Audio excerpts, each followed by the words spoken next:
So when you look at pig production, for me, it falls into three areas, and they've got to join up in everything that I'm doing.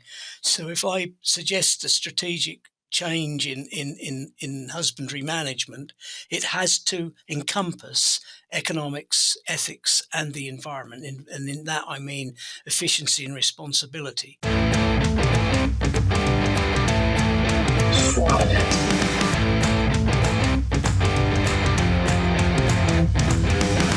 Hello, and welcome to this episode of the Swine podcast. I'm Dr. Tara Donovan, your host today, and I'd like to introduce you to our guest, Stephen Hall. Stephen is the owner of Stephen Hall Management Quill and Pig Limited.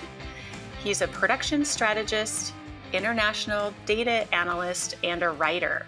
And Stephen was my guest over a year ago, where we discussed his pig production philosophy, Gilt Watch, together. Hopefully you were able to listen to that episode, and if not, go back in your diary and grab that one. But welcome back to our show, Stephen. Thank you. It's great to be here. Good to see you. Yeah, you too. So Stephen has worked in pig production over 54 years, and his working goal is that his production clients develop an evidence-based business strategy to maintain a production output that is financially efficient, dignifies the workforce, is with integrity, environmentally sound, and above all, simple. And that's really what I like about Stephen. He's a deep thinker, but tries to put things in a simple way. And so excited to talk with him again today. So Stephen, even though you've been our guest before and you introduced yourself before, just give us just a short background and kind of what you're working on now, your expertise, before we get started. I don't come from a farming family. I grew up in a rural town, but at the age of 12, I went to work on a little small holding, and I fell in love with the pig side of everything that was going on there. Saw a litter of pigs born, and that was it. And I've been in pig production ever since. I worked for over 20 years in pig production, commercial pig production, on farm, always in mixed enterprise. I enjoy all the aspects of farming. Pigs is my passion. And then I met my wife, Sue, and married. We had a family of 6 children. Things got a bit difficult in terms of finances when it comes to raising 6 children on a farm worker's wage. So I bit the bullet and went and worked for a breeding company called NPD that were very quickly taken over by PIC. And I was a breeding stock salesman at that point. So I got the other side of the farm gate and learned a little bit about the expectations of farmers around the country.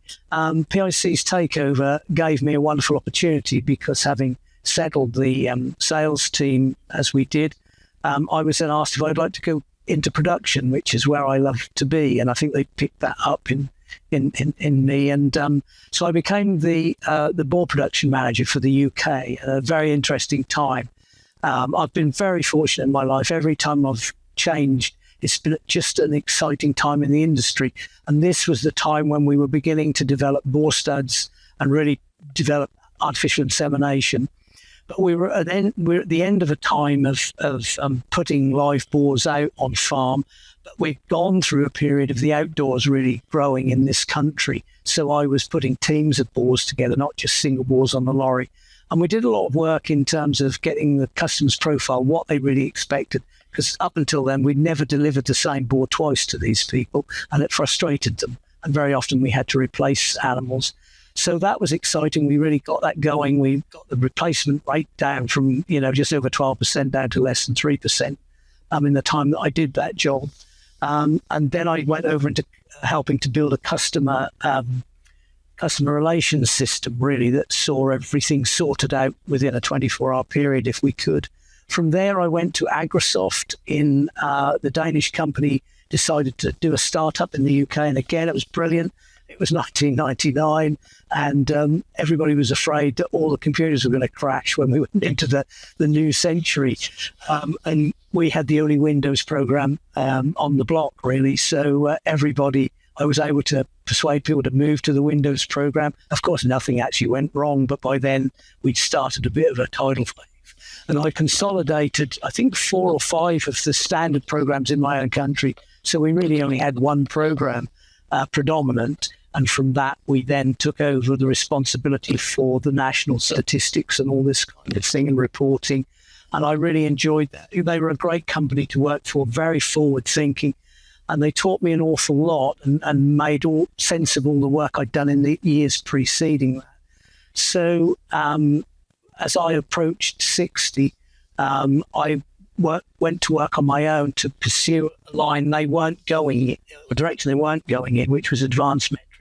We were stuck with the metrics we'd had for the last 50 years. Nobody seemed to want to change because they were looking at weaned per sow per year and FCR, and that was about it, really. And that could sell the genetics and the food and all the rest of it. I knew that we weren't looking at the pigs properly. We weren't really working out what was happening in that continuous flow recording. So I've been working on life cycle analysis now for nearly 12 years. And within that production cycle analysis, within life cycles, when it comes down to the sows and the life cycles of the individual piglets by parity as well. So really got deep into stuff. And so it's I'm at a point now where I'm continuing to develop these metrics, and I'm looking to try and find some investment somewhere to really, build on to what we already have, which is some fantastic recording programs that, unfortunately, as far as I can see, are more interested in the technology, the way in which they can, deliver the information rather than going after more information that can be really helpful. And in that, I'm looking to work across technologies, talking with other companies with other technologies, not just the actual peak performance, but the cameras in the pens, the environmental controls, these kind of things. And I think I look at when you put light through a prism, it gives you we see the primary colours as it comes out the other side of the prism, if you like. But between those primary colours are extended colours. And I think that's where we're at as an industry. We've got to start looking at what our extended colours are and how they actually take us across to another part of the whole technological offering within, and then work together.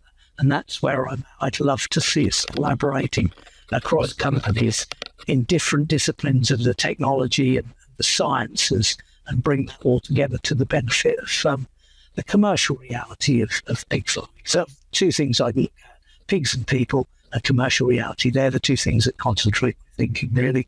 And I want to bring, everything I can to both the pigs and the people, and drive the commercial reality from the selling side. The marketing have some wonderful strap lines and all the rest of it, but there's not a lot of that commercial reality resonating in that. And that's why I think there's been a slow uptake of technology in some ways. We've got to get it down to that commercial reality and then show what it can really do. So that's where I'm at the moment. Very exciting. Why risk it? Your herd may have antigenic gaps that are not being covered by the products currently available. Custom-made vaccines provide a unique advantage in that they can be formulated to a herd's specific bacterial and viral needs. Choose the exact isolates, adjuvant, packaging, and size you need with Vaccinova for a vaccine formulated to your needs. Find out more by visiting us at vaccinova.us.com. That's VAXXINOVA.us.com. Yeah, great. Well, with that, we can see your passion for our industry and definitely appreciate all of your years of experience coming from the farm to helping us understand really the bottom line and the economics, but still where to keep that passion, right? Yes. So today I want to dive into your philosophy called the 3E principle of economics, ethics, and environmental efficiency and responsibility as it relates to pig production. So start us off by describing this concept. The concept is to me, everything is a spectrum. It's not narrow. It's not there's not a beginning and an end. So when you look at pig production, for me, it falls into three areas, and they've got to join up in everything that I'm doing. So if I suggest a strategic change in husbandry management, it has to encompass economics, ethics, and the environment. And in that, I mean efficiency and responsibility. So with the economics, where that drove me to was life cycle analysis, and that was the heart of life cycle analysis. We are losing so much your money through lost opportunity. And that really is painful. When you really open virtually any herd up, you can find bigger chunks of money disappearing that you can't see in the accounting, to be quite honest with you, because it's continuous flow production and it's just cash flow analysis. So we don't stop anything. So with life cycle analysis, you bring in your intake of replacement gilts for a period. Initially, when I started doing it, I took the 4 quarters of the year. So you'd quarter one, I would bring all the replacements in, and I would identify them in a cohort, and every report I made that the program makes, providing it will pick the cohort up within its architecture, I can then report that cohort as a herd within the herd. And I can follow that cohort from the time the first animal is entered to the time the last animal is culled. I then have a complete picture of a life cycle of a cohort of animals. Multiply that up, however which way you want to make that cohort, you are now following reality through the commercial road that you're on. And that began to, and that threw up all sorts of things. We're wasting money all over the place, quite honestly. And that took me to sow retention. And basically, sow retention I was looking at sow retention at parity 5, because parity 5 was the optimum economical grouping of production cycles, 1 through to 5. That will extend as we get better at what we're doing. But at the time I looked at it, after 5, it was a disaster, really, in terms of many of the herds I looked at, economically speaking. Unfortunately, the worst part of that was looking at the first 3 production cycles, because you don't break even until your 3rd litter is delivered. So the sow will actually break even quite early on in her 3rd pregnancy, economically, within the flow of your cash flow and everything else. But you still got to get that litter out of her. So we start getting an engine room going at parity 3. And through 4 and 5, they really peak in terms of their physical output performance and the prolificacy that the breeding companies have worked so hard to improve, and they've done a fantastic job. But if we digress for a moment, we have this big issue at the moment kicking around with sow mortality, and everybody's upset about how it's rising. To me, that sow mortality figure is almost meaningless to me. Apart, the vets would look at it and want to do something about it. I agree with that, but economically, it's a meaningless figure. Because we have 100% sow mortality in every herd, in the industry, because you've either got death in production, which is the same mortality everybody is focusing on, or you've got elective culling, which is the other part of. So if you've got 10% sow mortality, death in production, you've got 90% elective culling, and you've then got to look at where that elective culling is taking place. If it's taking place in the early parities and you're pumping in replacements, then the economic impact of that is vastly bigger, greater loss than your death in production sow mortality. So you start to open those things up and really try to understand the economics of the business, really. So that's the first E, that's the economics. I want to understand everything. And within that, I include looking at the revenue liability of the herd.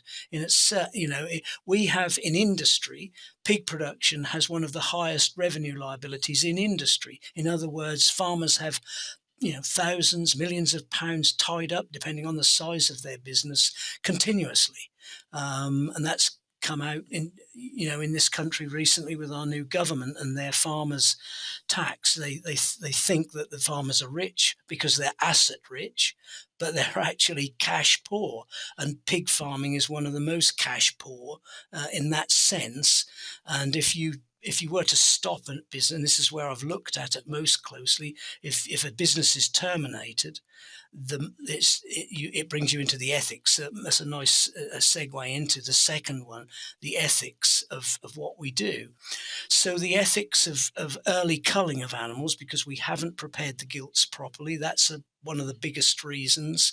I think there needs to be an increasing conversation now with the genetic companies. I've been trying to have the conversation for some years, but it's beginning to filter through now in sadly just in the advertising. But they are looking at the phenotype, they're looking at the physicality of the animal much more. So we need that genetics and the phenotype to come together now in all that they're doing, and we need to learn from them how we manage these gilts. And we're just beginning. I've been asking for this information for quite a while, and it is now coming through. Some very good papers coming out from some of the breeding companies, and what that is doing is addressing the commercial reality of gilt failure in the early parities, and therefore the tremendous economic load is the commercial reality for a lot of farmers. And what they need on their side is a much better strategy for precision husbandry. So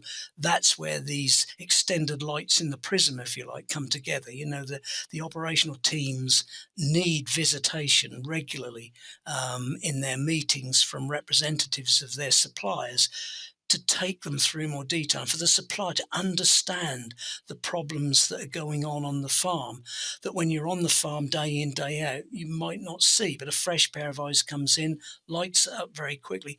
People in the operational teams are only too willing to take on new ideas, but they're not just going to read them off a sheet of paper, with a glossy picture. They need to have a conversation, and they need to be able to go into the detail of their own worries and fears about the things they're doing and why they're not working.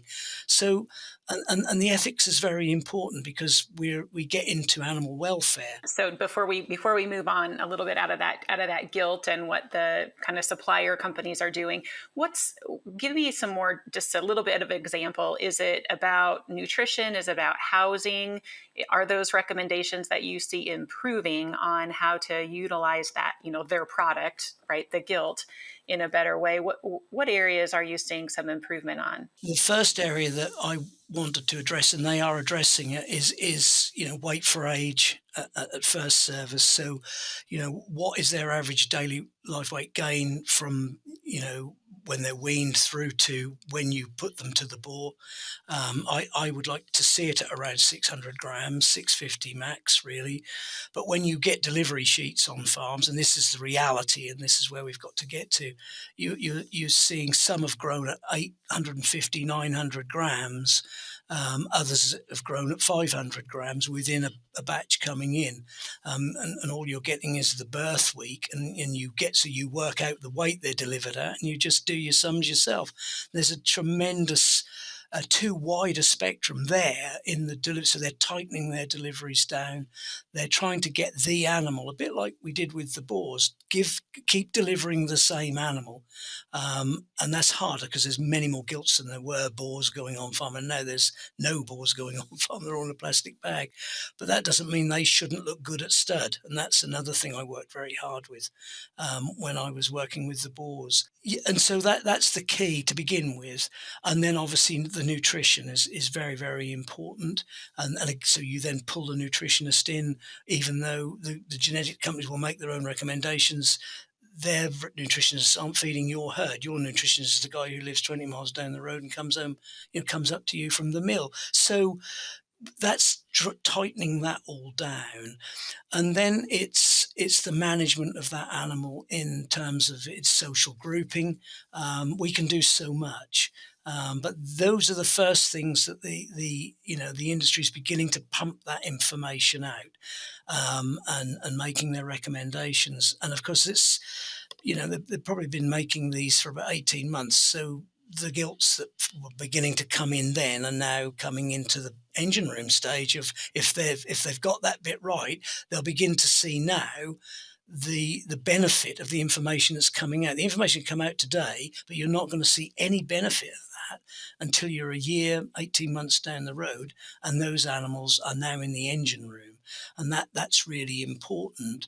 And when I talked about herds within the herd, for me, a gilt is a gilt until she's had her second litter anyway, and that's an old-fashioned thing which I think still stands.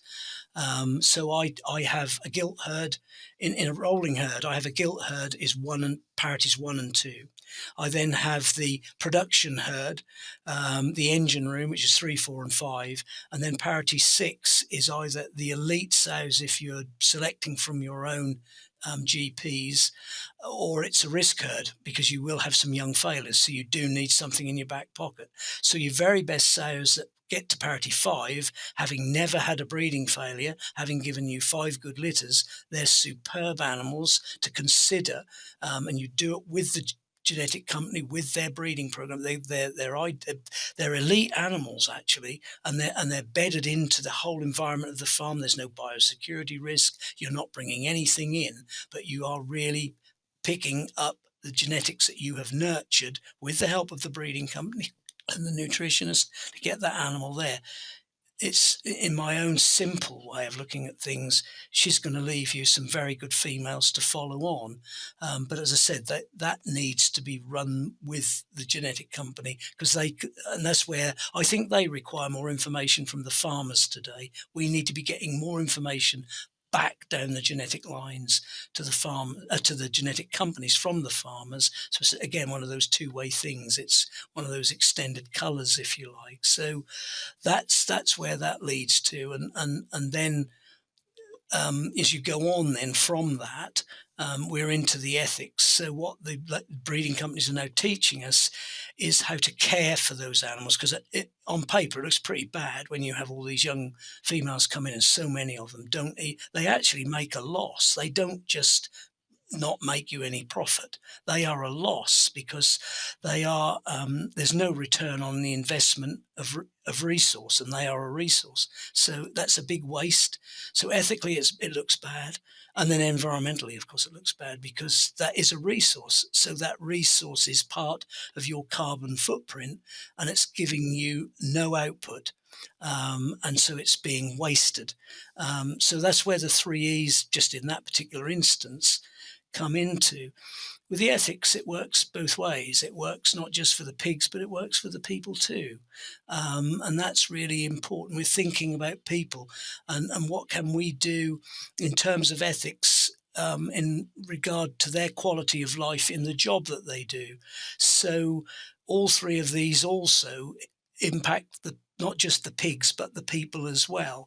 And that's the principle with 3Es. So it's the economics, it's the ethics, and then with the environment, we're just beginning to nibble at it, aren't we? There's a lot of people coming out with some pretty wonderful ideas. And I don't mean that with any cynicism. It's just that these things all take time. I think the thing I've learned most in my life in pigs is that we have to have both a context and a continuity. And if we don't have a context for what we're doing and where we're going and what we're trying to improve and why, then we don't really have continuity. It's just blocks all over the place. Well, I'll give this a go and try it. Whereas we have a context, and if come back to ethics and animal welfare, we do need to keep improving animal welfare, but there is a context to that. It's been a historic journey raising animals for food and having to see that in a way industrialized. It's not a word I particularly appreciate, but it does describe what's happening. That's just a perception of the word that I think a lot of people get muddled up with. But it is an industrialized process, and therefore we have got to look at the context that it has it is embedded in, and we are improving our animal welfare year on year, and that's to be we should be proud as an industry and not feel that we are getting beaten over the head, but we need to stand on the front foot. And so that's why I embed these in what I do. I'm not just trying to make a farmer make a bit more money. I'm with the flow of the context of the industry I've worked in now for 55 years, and that continuity has got to keep building on and the context was, I mean, I castrated thousands of little pigs when I was a youngster, right up into my 30s probably. So glad when they finally decided not to do that. But the context is that's what they'd always done. There was a reason for it. They then found they didn't have to do it, and all. So that continues, if that makes sense. And we've got to fight for this industry that we're in because it's a good industry, and we are trying to do our best all the time. And these three things applied in any strategic conversation on farm, they give the discussion we're having a context as well, in that we're not just trying to make a little bit more money, and we are looking at everything we're doing, and this embraces it. And we have 3E plus, which incorporates things like enterprise and equality. So the E's, there's a lot of good words beginning with E that we can bring to our industry. So that's really what's behind it, I think. So tell me about, let's go down to the farmer aspect. So give me an experience or an example of a client or farmer that you've worked with that is practicing the 3 E's and that has improved their farm by, making, maybe making a small change or a change way back in the gilt development side that has brought to fruition. Yeah, although he's retired now, I did work with one. He was a pioneer. I went to his farm and sat down with him and explained this a few years ago, and the vet turned up just as we finished the conversation, and he just said to me, "Stephen, shut up, don't say anything." And the vet came in and he put these ideas to the vet, and he scratched his, "Well, I don't know about that." He said, I don't think that's such a good idea. I think you're all right the way you're doing that sort of thing." And when the vet had gone, Stephen said, "Come on, let's try it." He said to me, "Stephen, come on, we're going to try this." And it was an outdoor herd, about 600 sows outdoors. We got it down to a 1-to-5 parity distribution with just a few sixes is one of the things we achieved. He was bringing in, because of turnover, he was bringing in, I think, 8 gilts every week. He brought in 8 gilts. And then we got that down to 7 and then to 6. And then he got pairs. So we went back up to 8 because we were losing animals in different, parities. We had quite a strong hit of pairs. But you saw what we could achieve, and we still had to face the health element. So all we did was we jacked up the weekly intake. The weaners, they were coming off. We put about 2 kilos on the weaners in the way we managed the animals. The genetics were good, so we were getting good litters. But we were then picking out animals that we do a thing called the service group report, which is another herd within the herd. He was weekly, so he was weaning at around 4 weeks. So he had 21 herds within his herd. They were all service groups. And within the program that he was recording his pigs, I could pull that data out and reorganize that into the order of parity from 1 through to whatever. We looked at the last 3 litters and we looked at the lifetime. And we began to highlight animals that we didn't want to carry on in the herd, so we would cull them. The next time they would be marked up. So there's then a summary comes with that. So you've got 21 individual herds, which is wonderful because the manager can look at the herd and see all his herds and see them in real detail. And then I just go through and highlight animals I thought they would need to either amber light or red light these animals, and gradually over time that improved the whole herd performance. I'm still doing it with one in particular that runs a GP herd within their herd, and it's been incredible. Again, it's the continuity. It doesn't happen overnight. I would say over the last 5 or 6 years that herd has improved, and you can see how it's improved through managing it like that with precision. There's hardly any over 5 parities, and there's a lot more retention through in the age groups. There's less replacements coming in. All of that is moving in the right direction. The wonderful thing about the other herd I was telling you about was his nutritionist came round and he showed him round one day, and he used to visit the herd regularly, but he hadn't visited for a couple of years, and we were getting this thing really moving. And he walked through the herd and he said, "Well, aren't you going to show me the old sows now? Then I ain't seen any old sows, any big birthers. And he said, "You've seen all the sows. You've seen every sow on the farm." And he just said, "Well, what's happening then?" So he had to explain the whole situation to him. And the social interaction was much better. And in my own work, I've taken that on, and I've had one or two people give it a try. I don't know how they're getting on at the moment because several people have got out recently in our country of pig production. But one or two were having a go at something I'd suggested, which is where you actually bring all your replacements in one hit. So you would have, on a weekly basis, you would bring them all in week one, and you'd have multiparous sows everywhere. So you start with one complete herd within the herd, all one parity.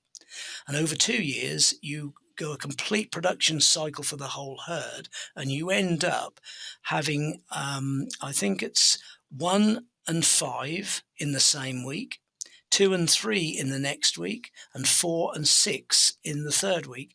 So you never mix any animals. So, and we can work towards that as an industry, can work that out in the way we build our next buildings, or if we lay our next field plan outdoors, we can work on the basis of we're working towards not actually mixing any sows. That fits into the ethics.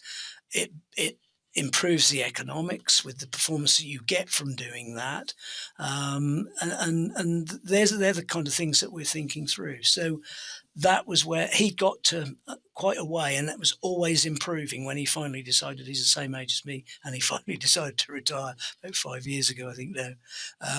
But that we showed us we could do it, and one or two farms still using the service groups are still seeing continual improvement in the continuous flow herd by having those 21 herds rotating. And the summary that they get once a month is, these are the animals you need to be preparing to replace. So they've got a 4-month lead in to having the right gilt at the right time in their schedule. And that's also important, because that's one of the things that goes haywire within herds. They don't plan their gilt intakes. So this helps them to plan their gilt. They've got a 4-month lead in. They've got no excuse not to have a gilt ready in that week, because I think I said this last time, one of the most important dates in the diary for a sow after you've served her is her next service date, after she's completed a production cycle. So you've got a whole 5 months ahead. If you've looked at her today and thought, I'm not sure what I'm going to do with her and all that, we've got plenty of time to think about it, but you need to be making a decision now, and you'll have a lady there ready to replace her if she's not going to go round again. And they're the things that all help to tighten up the efficiency, really. Yeah, and if everything goes well, you've predicted right? You don't have to replace her, but yeah, you have to. You assume that everything is going to go well. She'll farrow on this day, she'll wean on this day, and she's ready on this day. Yeah, exactly. So a 5-month plan. Yeah. Swine is a professional solution provider for enzymes, probiotics, and functional additives. We offer customized formulas to target nutritional issues in livestock and maximize the utility of animal feed. Find us at sunhy.com, spelled SUNHY, for more information. So no, thank you for sharing, your experience and how you can, bring it to the farm. So we're kind of getting near our time today, and it always goes so fast because it's interesting to hear you build on one thing, builds on another, right? In the philosophy of really being an efficient production system. So before we sign off and talk about our 3 questions that we ask all of our guests, Yes, yeah, so share with us some final thoughts. Anything else you want to talk about? What maybe something currently that you're working on that's exciting? Yes, there's two things there. One, within ethics, again, going back to ethics, I want to see the industry adopt triage as one of the skills that is incumbent in the team itself. So I want to see vets teaching operational teams, whether they pick the appropriate person or persons out of the team, get them trained in triage, and that's their first job every day. And that's ethics, because then they learn to triage that herd. They learn to go back to the department heads with recommendations for the care of that animal or the euthanizing of that animal, whatever. But if we're going to improve animal welfare, we need to have triage as a skill built into the farm operational teams. So that's one thought that I want to keep working on now. Yeah, I like that. I actually really like that, because and pick the person who has the best quick observational skills, right? That's what triage is about, is observing and recognizing which animals need help early, right? As a vet, I always have to say early, as quick as possible. So no, I like that word. I haven't used that word before, but yeah, I call it, the pig care specialist, or the great observer of the farm. Yeah, and if people say, well, why? Well, the truth is, if I go and walk around a farm on any day of any week, because of the context of farming and because we're continuing to learn, I will always find a pig that I can say, that should have been euthanized. I know you've been caring for it, but it's gone beyond what you can do to help it. Triage should stop all of that. So people could walk on a farm any day of the week, and they will not see what the activists are trying to find every time they take their cameras in the dead of night. So triage is a belt and braces, really. One, you're looking after your herd, and two, you're making sure nobody's going to walk onto that herd and find anything you wouldn't want them to find, because you're dealing with that. So that's really good. And the other one, very quickly, I've come up with a new. I've completely finished with pigs weaned per sow per year. If anybody tells me they're pigs weaned per sow per year, I curl up in a ball in front of them on the ground, because it's a totally meaningless figure. It really doesn't tell you anything. The figure that you need to be looking at in terms of sows and pigs is sows per pigs weaned per year, because that's very, very different. A herd weaning 35 pigs per sow per year is actually using 1.6 sows. So that means they're only weaning, I don't know what that half of 35 is or what, but they really, that's where the economics comes into it again. But the one I wanted to share with you tonight was sow conversion ratio. We don't have a sow conversion ratio, and it's not got that much to do with feed. It's all about the fact that the sow is a resource. And one of the economic considerations in managing the finances of a pig herd must be, what is your return on investment of resource, not investment in resource, but the investment of resource. She's an investment in the herd, that animal. So we want to look at her conversion ratios, not ratio, but ratios. And I've just jotted a few down just to give you an idea. The first one, and of course they all begin with 1. So this, the sow is 1 to what in the ratio? So the first one would be it's sow the feed she consumes. So her 1 is her total feed consumed, and the ratio is against pig sold total feed consumed, plus the total feed, sow feed consumed. So you're looking at the feed ratio, 1 sow to how much feed, and that will be there'll be an enormous spectrum of result in that. So that's 1 sow conversion ratio. If you have a target production index, it's the 1 sow to what the actual production index is against what you'd hoped it would be. So you've got something to benchmark yourself on, and all the time you're looking at the output of the sow, the ratio of output to the sow. That's really what sow conversion ratio is, and it can be anything. I mean, another one I have is one of my favourites, and one I work with a lot. I work with pigs weaned per tonne of sow feed at parity 5, but you could do it for every parity. So you can look at a sow moving through. You can look at, I have a 1 pig report which says, okay, I'm going to follow this animal as a gilt all the way through to parity 10. So I'm going to make her a parity 10 sow. I'm modelling this, but then I will impose the farm's own performance by parity. So you're following a totem pig all the way through. And it gives you an idea of what your sow conversion ratio is in terms of pigs weaned per tonne of sow feed for every parity. And it's feed, it's pigs weaned per tonne of sow feed. It's a big, big money figure. And it's one you can't find anywhere within the current offering of metrics. So there's loads. The insemination is another one sow to how many inseminations within that life cycle cohort. So there is a whole set that I'm actually just working on at the moment, but it's going to be the sow conversion ratios. And there can be waste in that as well, which is the most wasteful sow in terms of the environment. So again, you come back to the economics, the ethics, and the environmental sustainability. And it has to apply to every sow. That has to have an application within every sow conversion ratio.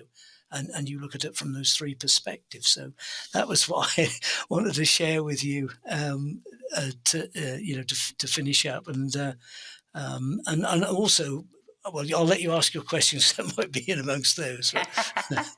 Absolutely. Well, that's interesting, though. A completely different way to look at it, right, than the normal, we call them, I think, kind of, everybody has these KPIs, right, that they look on a sow monitor, et cetera. And so this concept is different, and, you have to open your mind to accept something different to analyze your business. But really interesting. And it really goes back, like you said before, it's the one sow, and what do the economics look for each of those cohorts as she gets through. And I think, it boils down to retention and efficiency, and how do you get, use all those resources. So yeah. It's time for our famous three.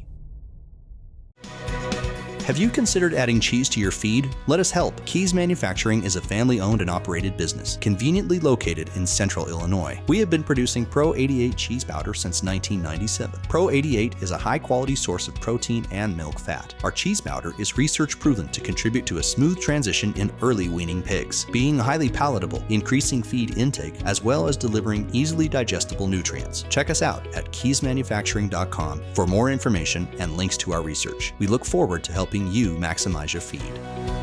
Very good. Well, thank you for that. Those really insightful thoughts. For the audience, if you enjoyed our SwineNet podcast today, please comment, share it, and like it on your podcast platform. And if you have questions for Stephen, reach out to him in your comments. He also has a LinkedIn page with some insightful thoughts, even more in depth about what we talked about today. So very much appreciate your time. And now we want to jump into these three questions that we ask all of our guests. So Stephen, and we kind of chatted a year ago, so maybe give us something different beyond those. So what's your favorite book or resource that you use in your area of expertise? I've got a favorite book at the moment. I really have. It's not really it's not about pigs, but I found it absolutely fascinating. And I think for anybody who's looking out on the world and really wondering, that we have a lady called Melanie Phillips, who's a journalist, and she's probably similar age to myself, and she's written a fabulous book called The Builder's Stone. So anybody who's interested in the world we live, and what she's looking at really is what's eroding the foundations of the Western civilization. That's what it is. It's a really good subject because she treats it the way she does. So she's looking, if you like, at the context and the continuity. And she'll use, I'll give you an example, education. At school today, she put it very, very simply, but in fact quite profound, when she said children are no longer being taught how to learn, they're being taught what to learn. And that's the kind of thread that runs through in all sorts of ways. And I just found it, I read an interview with her and I thought, I'm going to read that book. And at the moment, I can't put it down. It really opens your own mind up to crumbs. I hadn't really seen it like that, but it makes sense. So that's what I'm reading at the moment. I have my daily devotional, which I told you about a while back, but that's the book I'm reading at the moment. Great. Well, that sounds interesting. And The Builder's Stone for the audience, if you didn't catch it before. And so how about share with us an attribute or characteristic that you feel sets successful professionals apart from others? That's interesting. I have a short reading here that I'll read to you. I was reading it earlier today, actually. That's from a book. I won't tell you what the book is because you'll probably recognize it. But it was this as a piece of advice. And this is how I look at life. And I hope this sums me up and why I'm still in this industry and why I will stay in this industry until the good Lord decides he's had enough of me down here. And it is this: do nothing out of selfish ambition or vain conceit. Rather, in humility, value others above yourselves, not looking to your own interests, but each of you to the interests of the others. And I think I see quite a lot of that in the industry. And I know in my heart that's why I'm still here and why I still look forward to every day of my work as much as I do my family life and the world I live in. So that's really helped me immensely. And I think the other thing, and it's a personal thing, I did touch on it before we started talking, is I've learned how important it is to have a role in life. And I haven't had a role for about 12 years, really, because I think what people have to appreciate when they're either employed in a company or they're the employers of somebody, they are giving them something. They have something or they're giving somebody something that's actually very important in their work, in the context of their work. And I haven't had a role for several years. And I think I told you last time I was talking to 3 young men in America about they'd founded a company. They're all still doing their day jobs, just as I am. But we have talked now for nearly 18 months, nearly every Thursday night, them first thing in the morning, me last thing at night. And we've worked together. They've got a company called Hale Ag, and they have given me a role in that. As you know, as I said, there's no money changing hands here, but it's helped me immensely to talk with them. And I think the bit that they've got from me is perhaps a greater understanding of the commercial reality. They've got some wonderful ideas. They're very clever, all of them. But I think the lovely thing is it's that extended colours. You know, we're actually finding we can work together in areas that, you know, we perhaps wouldn't have looked at each other and thought that would ever be possible. And that's given me a role. And I can't tell you how good that feels. I've even got a little business card now. And I'm looking at production and husbandry. You know, they're looking at biosecurity, they're looking at environmental control, and they are embedding the 3 E's in their approach, which is that's very gratifying. We're looking at all the metrics that I do, and they're seeing how they can be applied to things like, you know, the payback from biosecurity, the payback from environmental control, this kind of thing.